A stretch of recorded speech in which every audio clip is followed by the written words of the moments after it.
রাহুলের জীবনে যেন নতুন এক ঝড় নেমে আসতে চলেছে। বহুদিন পর বিদেশ থেকে দেশে ফিরছে তার পুরনো বন্ধু মীরা। আর ঠিক সেই সময়ে বাড়ির ভেতর একের পর এক অশান্তি তৈরি হতে থাকে। বাড়ির নিচতলায় কি হচ্ছে কিছুই বুঝতে পারছিল না রাহুল। ওপরে নিজের ঘরে টেনিস প্র্যাকটিস করলেও তার মনটা অস্থির হয়েছিল, কারণ সে খুব ভালো করেই জানত নিচে যদি কোনো ঝামেলা হয় তাহলে আবারও সব দোষ গিয়ে পড়বে রাহির ওপরে। রাহুল তাড়াহুড়ো করে মেমোকে ডেকে বলল, মেমো, আমাকে নিচে নিয়ে চল। মেমো একটু থামিয়ে বলল, তুই এখন নিচে যাস না ভাই, যা হচ্ছে হতে দে। কিন্তু রাহুল শান্ত হল না। না মেমো, আমি জানি সবাই আবার রাহিকেই দোষ দেবে, আর তিতলি তো সুযোগ পেলেই ওকে ফাঁসানোর চেষ্টা করবে। আমি সেটা হতে দেব না, আমাকে নিচে নিয়ে চল। শেষ পর্যন্ত মেমো রাজি হয়ে যায়। ঠিক আছে, চল, তবে মাথা ঠান্ডা রাখিস। অন্যদিকে অনি ছুটে যায় হ্যারিদের বাড়িতে। সেখানে গিয়ে সে সব খুলে বলে। তিতলি যদি আর কিছুক্ষণ ওই বাড়িতে থাকে তাহলে বড় ধরনের অশান্তি বাঁধবে, কথাও জানায় সে। একই সঙ্গে পিসিঠাম্মি কিভাবে তিতলিকে বাড়তি প্রশ্রয় দিচ্ছে সেটাও বলতে থাকে। রাহির মা সব শুনেও যেতে চাইছিলেন না। ভারী গলায় বললেন, আমি আর ওই বাড়িতে যেতে চাই না। বারবার শুধু অপমানিত হতে হয়। সবাই বুঝিয়ে দেয় আমরা নাকি আমাদের ছোট মেয়েকে মানুষ করতে পারিনি। রাহির মা ধীরে বললেন, দোষটা কিছুটা আমাদেরও তো বটে। কিন্তু রাহির বাবা ভেঙে পড়া কণ্ঠে বললেন, আমাদের আরেকটা মেয়েও তো আছে, আমরা কি করে বুঝতাম দেখলে এমন হবে। অনি তখন কেঁদে ফেলল। আঙ্কেল, প্লিজ কিছু করুন, আমরা চুপ করে থাকলে দাদা আর বৌদির সংসারটা ভেঙে যাবে। তিতলি কাউকে শান্তিতে থাকতে দেবে না। অনেক বোঝানোর পর অবশেষে রাহির বাবা রাজি হন। ঠিক আছে, চল, তিতলিকে আজই বাড়ি নিয়ে আসতে হবে।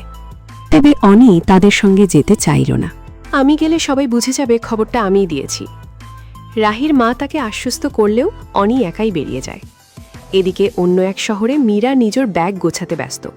পাসপোর্ট, টিকিট সব তৈরি।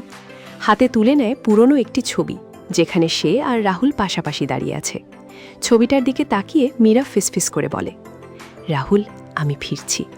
এত বছর পর আবার আমরা মুখোমুখি হব। এবার সব কিছু বদলে যাবে। এরপরই কলকাতার উদ্দেশ্যে রওনা দেয় মীরা। অন্যদিকে তিতলিকে ডাক্তার পরীক্ষা করেও কিছু বুঝতে পারছিল না। প্রেশার ঠিক, সুগার ঠিক, সব রিপোর্ট স্বাভাবিক, তবুও সে চোখ খুলছে না। পিসি ঠামুনি তিতলির মাথার পাশে বসে হাত পাখা দিয়ে বাতাস করতে থাকে। রাজীববাবু বিরক্ত হয়ে বললেন, পিসিমা, এত চিন্তা করার কিছু নেই, ডাক্তার তো দেখছেন। কিন্তু পিসি ঠাম্মি থামলেন না।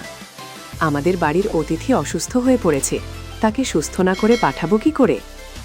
ডাক্তার শেষমেশ জানালেন, এখন তেমন বড় সমস্যা দেখা যাচ্ছে না, তবে যদি জ্ঞান না ফেরে তাহলে আরও পরীক্ষা করতে হবে।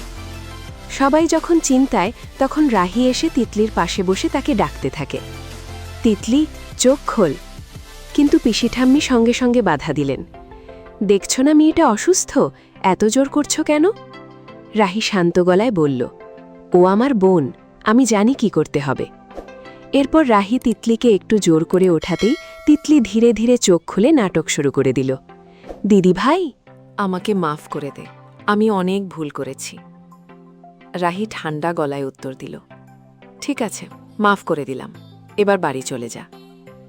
এই কথা শুনে তিতলি যেন থমকে গেল। পিসি ঠাম্মি সঙ্গে সঙ্গে চিৎকার করে উঠলেন, কি বলছো তুমি? অসুস্থ মেয়েকে এভাবে বাড়ি যেতে বলছো? ঠিক তখনই রাহির বাবা মা বাড়িতে এসে পৌঁছান। রাহির বাবা দৃঢ় গলায় বলেন, চল তিতলি, তোকে আমরা বাড়ি নিয়ে যাব। তিতলি ভেতরে ভেতরে ভয় পেয়ে যায়, কারণ সে কিছুতেই ওই বাড়ি ছাড়তে চায় না। লাক্স সব ঘটনা খুলে বলতেই হ্যারি রেগে বলে ওঠে, সবটাই নাটক। তিতলি তখনও অভিনয় চালিয়ে যেতে থাকে, লাক্সের কোনো দোষ নেই, আমি নিজেই অসুস্থ হয়ে পড়েছিলাম। রাহির বাবা আবারও বলেন, ঠিক আছে, এবার বাড়ি চল। কিন্তু পিসি ঠাম্মি বাধা দিয়ে দাঁড়িয়ে যান, না, তিতলি কোথাও যাবে না, ও সুস্থ না হওয়া পর্যন্ত এই বাড়িতেই থাকবে। রাজীববাবু বোঝানোর চেষ্টা করলেও তিনি কারো কথা শুনলেন না, উল্টো রাহির পরিবারকে অপমান করতে শুরু করলেন। এমন পরিবার থেকে মেয়ে এনে এ বাড়ির বউ করা হলো কেন? এই কথা শুনে রাহির আর চুপ থাকতে পারল না। পিসি ঠাম্মি, দয়া করে আমার বাবা মাকে অপমান করবেন না। কিন্তু পরিস্থিতি আরও খারাপ হয়ে যায় যখন তিতলি নতুন নাটক শুরু করে। সে কান্না জুড়ে দিয়ে বলে, দিদিভাই সব জানত, রাহুল বিদেশ যেতে পারবে না এটাও জানত, তবুও আমাকে বলেনি।